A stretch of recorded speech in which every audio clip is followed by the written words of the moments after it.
તહેવારના સમયમાં જો ઓછો ટાઈમ હોય અથવા તો અચાનક કોઈ મહેમાન ઘરે આવે તો તમે આ ઝડપથી અને ફટાફટ એવી આ સબ્જીની રેસીપી બનાવી શકો છો.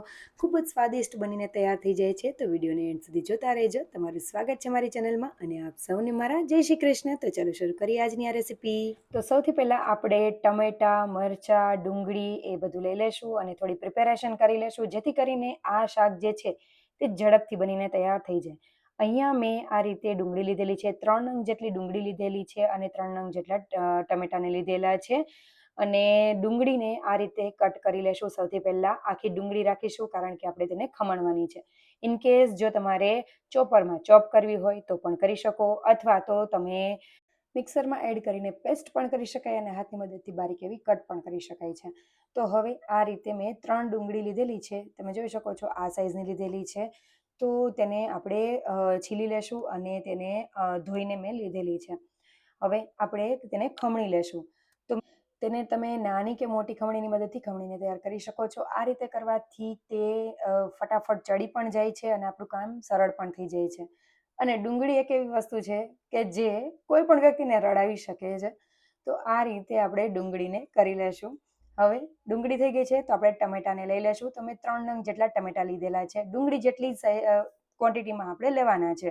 તો તેને પણ આપણે ખમણીને તૈયાર કરી લેશું. આ જગ્યાએ તમારે જો બ્લેન્ડરની મદદથી પ્યુરી કરવી હોય કે મિક્સર જારમાં એડ કરીને પ્યુરી કરવી હોય તો પણ કરી શકો છો. અને મેં અહીંયા ખમણીને લીધેલા છે. આ પ્રોસેસ તમે જ્યારે ડુંગળી ચડતી હોય ને ત્યારે પણ કરી શકો છો, એટલે એ ટાઈમ પણ બચી જાય. હવે મેં અત્યારે બધી પ્રિપેરેશન પહેલાં જ કરી લીધેલી છે. તો હવે આપણે ટમેટા પણ ખમણાઈ ગયા છે, તેને સાઈડમાં રાખી દઈશું. હવે મેં એક અહીંયા મરચું લીધેલું છે જે તીખું છે. તમે તમારી ટેસ્ટ પ્રમાણે તીખાશને લઈ શકો છો. મેં અહીંયા બીજ ને રગ ને એવું બધું કાઢી લીધેલું છે, એટલે કે નસો કાઢી લીધેલી છે અને તેને બારીક એવું કટ કરી લેશું આ રીતે. અને તમારે જો એવું કરવું હોય કે ટમેટા કે ડુંગળીની સાથે જ જો તમે મિક્સર જારમાં કરતા હોય તો તમે આ પ્રોસેસને સ્કીપ પણ કરી શકો છો. બધી વસ્તુ એક હારે એડ કરીને પણ કરી શકાય. હવે આદું પણ ખમણી લીધેલું છે અને સાથે મેં લસણ પણ થોડું ફોલીને તૈયાર કરી લીધેલું છે. તો જો પહેલાંથી થોડી પ્રિપેરેશન કરી લઈએ તો સબ્જી બનાવવામાં બહુ ઓછો ટાઈમ લાગે છે. તો હવે મેં ખરલ લીધેલું છે, તેમાં આપણે લસણની કળીઓ એડ કરી દઈશું. તમે જોઈ શકો છો કે નાની નાની છે તો 6 થી 7 જેટલી કળી લીધેલી છે. અને તેને સરસ એવું ખાંડી લેશું અને તેને સાઈડમાં રાખી દેશું. હવે આપણે પનીર લઈ લેશું. તો મેં અહીંયા ઘરે બનાવેલું પનીર લીધેલું છે. તમે બહારનું પણ પનીરનો ઉપયોગ કરી શકો છો. અને પનીરની રેસીપી મેં અગાઉ શેર કરેલી છે, તમે મારી ચેનલ પર જઈને ચેક કરી શકો છો. ઘરે ખૂબ જ સ્વાદિષ્ટ અને એકદમ સોફ્ટ ને એવું પનીર બને છે. તમે જરૂરથી ચેક કરજો, આ સરળતાથી બની જાય છે. હવે આ પનીરમાં મેં 1-2 દિવસ અગાઉ બનાવેલું હતું, તો તેમાં પાણીમાં એડ કરીને રાખેલું છે. એનું પણ રીઝન છે તો મેં તમને અગાઉ શેર કરેલું છે, તેમાં તમે જોઈ શકો છો. તો તે પાણી કાઢીને તેને નીતરવા માટે રાખી દેશું જેથી કરીને વધારે પાણી થઈ ન જાય. હવે મેં સાઈડમાં પાણી ગરમ કરવા માટે પણ રાખી દીધેલું છે. હવે આપણે એક લોયું લઈ લેશું અને તેમાં થોડું તેલ એડ કરી દેશું અને સાથે આપણે તેમાં બટર પણ એડ કરીશું. અહીંયા તમારે જો ઇનકેસ બટર ન હોય તો થોડું ઘીનો ઉપયોગ કરવો હોય તો પણ કરી શકાય, પણ બટરથી ટેસ્ટ ખૂબ જ સરસ એવું આવે છે. તો હવે મેં અહીંયા આ રીતના તમે જોઈ શકો છો કે 2 ક્યુબ જેટલું બટર એડ કરેલું છે અને સાથે થોડું તેલ પણ એડ કરેલું છે. થોડું તેલ ચડિયાતું રાખવું અને તેલની સાથે બટર એડ કરીએ તો બળે પણ નહીં. હવે થોડું ગરમ થઈ જાય એટલે જીરું એડ કરી દેશું અને જીરું થોડું ક્રેકલ થવા લાગે એટલે આપણે તેમાં લસણ જે ખમણેલું ખાંડેલું છે તે આપણે એડ કરી દેશું અને તેને લો ફ્લેમ ઉપર જ આ બધી પ્રોસેસ કરવી, નહીં તો તે બળી જવા કરે છે અને તેનો ટેસ્ટ આખો અલગ જ થઈ જાય અને સ્મેલ પણ વધારે આવે, એટલે લો ફ્લેમ ઉપર કરવું. સાથે 2 મોટી ચમચી ભરીને મેં ચણાનો લોટ એડ કરેલો છે અને આ ચણાનો લોટ એડ કરવાનું રીઝન હું તમને આગળ જણાવીશ. હવે આપણે બધી વસ્તુ સરસ એવી સતળાઈ જાય અને ચણાનો લોટ એકદમ સરસ એવો શેકાઈ જાય ને એ રીતે કરી લેશું જેથી કચાશ ન લાગે. હવે આપણે ચણાનો લોટ થઈ જાય એટલે ડુંગળી જે આપણે ખમણીને રાખેલી છે તે એડ કરી દઈશું અને તેને પણ આપણે સાતડીને તૈયાર કરી લેશું. અહીંયા તમારે જો ચણાના લોટની પેસ્ટ બનાવીને એડ કરવી હોય તો કઈ સ્ટેજમાં એડ કરવી એ પણ તમને હું જણાવીશ. ઇન કેસ તમે અગાઉ ભૂલી ગયા હોય કે તમે અગાઉ ન એડ કરેલી હોય તો કયા સ્ટેજ ઉપર એડ કરવી.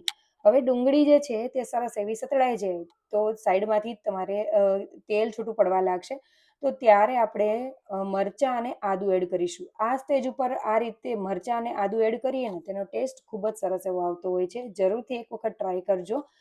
અને પહેલાં અગાઉ કરીએ ને ત્યારે પણ થોડો ટેસ્ટમાં ચેન્જ લાગે, અને જ્યારે આ રીતે ડુંગળી સતળાઈ જાય ને પછી આપણે આદુ અને મરચાં એડ કરીએ ને તેનો ટેસ્ટ પણ અલગ લાગે છે. તો આ સ્ટેજમાં આપણે એડ કરી દઈશું, અને સાથે મેં એ બધું સતળાઈ જાય એટલે ટમેટાની પ્યુરી એડ કરી લીધેલી છે, અને બધું વસ્તુ મિક્સ કરીને લાલ મરચું પાવડર, કાશ્મીરી લાલ મરચું પાવડર, ધાણા જીરા પાવડર, હળદર પાવડર અને પાઉંભાજી મસાલા સાથે થોડોક ગરમ મસાલો પણ એડ કરેલો છે. તો એ બધી વસ્તુ આપણે મિક્સ કરી લેશું અને સરસ એવું આપણે થવા દેશું.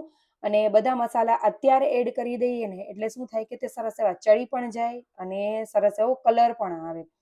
તો આ રીતે બધી વસ્તુ થઈ જાય એટલે આપણે ઢાંકીને તેને થવા માટે રાખી દેશું. લો ફ્લેમ ઉપર કરવું જેથી કરીને વધારે નીચે બેસી જવા ન કરે. હવે આ રીતે તેલ જ્યારે છૂટું પડવા માંડે ને ગ્રેવીમાંથી, તો ત્યારે આપણે દહીં એડ કરવાનો છે. તો જો તમે ચણાનો લોટ અગાઉ એડ ન કરેલો હોય તો તમે આ સ્ટેજ ઉપર જ્યારે દહીં એડ કરીએ ને તો દહીંમાં મિક્સ કરીને પણ તમે એડ કરી શકો છો. હવે આપણે બધી વસ્તુ સરસ એવી મિક્સ કરી લેશું.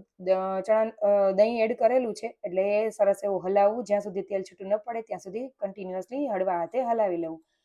તેલ છૂટું પડવા લાગે એટલે આપણે ગરમ પાણી એડ કરી દેશું અને સ્વાદ પ્રમાણે મીઠું એડ કરી દેશું. કન્સિસ્ટન્સી એડજસ્ટ થઈ જાય એટલું પાણી એડ કરવાનું છે, બહુ વધારે પાણી એડ ન કરવું. હવે આપણે પનીર એડ કરીશું. તો મેં અહીંયા જે પનીર લીધેલું છે તે સરસ એવું સોફ્ટ પનીર છે, એટલે એમાંથી પણ થોડુંક પાણી નીકળે કારણ કે મેં પાણીમાં જ એને રાખેલું હતું. જો તમે બહારનું પનીર યુઝ કરતા હોય તો તમારે થોડું પાણી વધારે પણ એડ કરવું પડી શકે. તો એ રીતે જોઈને તમારે પાણી એડ કરવું. જો જરૂર પડે તો પાછળથી એડ કરી શકાય. હવે જો તમે બહારનું પનીર યુઝ કરતા હોય તો તમારે ખમણીને એડ કરવું, અને જો મેં આ ઘરે બનાવેલું છે તો હાથની મદદથી સરસ એવું મેશ થઈ જાય છે. બહારનું પનીર હોય છે તો તે થોડુંક એવું કઠણ એવું હોય તો હાથની મદદથી ક્રમ્બલ કરો તો મોટા મોટા પીસીસ રહે, તો તેને ખમણીને એડ કરવું.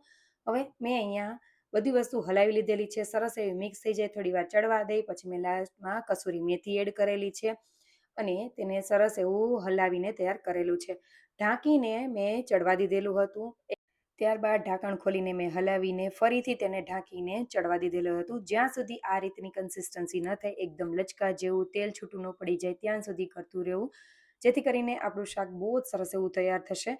અને આ રીતની કન્સિસ્ટન્સી થાય એટલે આપણે ગેસની ફ્લેમ બંધ કરી દેશું, અને આ શાક થોડીક વાર પડ્યું રહેશે એટલે એમનેમ પણ થોડુંક કઠણ થઈ જશે. અને અહીંયા મેં આ જે બનાવ્યું છે શાક તે પનીર ભુરજી છે, જે સરળતાથી અને ફટાફટ તૈયાર થઈ જાય છે. સાથે મેં અહીંયા બ્રેડને સર્વ કરેલી છે, અને તમે તેને કુલચા સાથે કે પછી પરાઠા સાથે કોઈ પણ વસ્તુ સાથે સર્વ કરી શકો છો. અને સાથે પાપડ, ડુંગળીના લચ્છા અને ચટણી સાથે સર્વ કરેલું છે. સાથે છાશ અને જો પંજાબી અથાણું હોય તો મજા પડાવી દે, અને એ અથાણાની રેસીપી પણ મેં શેર કરેલી છે. તો જરૂરથી આ કોમ્બો ટ્રાય કરજો. અને આપણે જે ચણાનો લોટ એડ કરેલો છે તેનાથી શાકને એક સરસ એવું બાઇન્ડિંગ મળશે, અને જે પાણી છૂટું પડવાની કમ્પ્લેન હોય તો તે ઓછી થઈ જાય છે, અને એકદમ લચકા જેવું બનાવવામાં તેને મદદ કરે છે. તો જરૂરથી આ રેસીપી ટ્રાય કરજો, અને જો સારી લાગે તો લાઇક, શેર અને સબસ્ક્રાઈબ કરજો. કમેન્ટ કરવાનું ભૂલતા નહીં. Thank you for watching.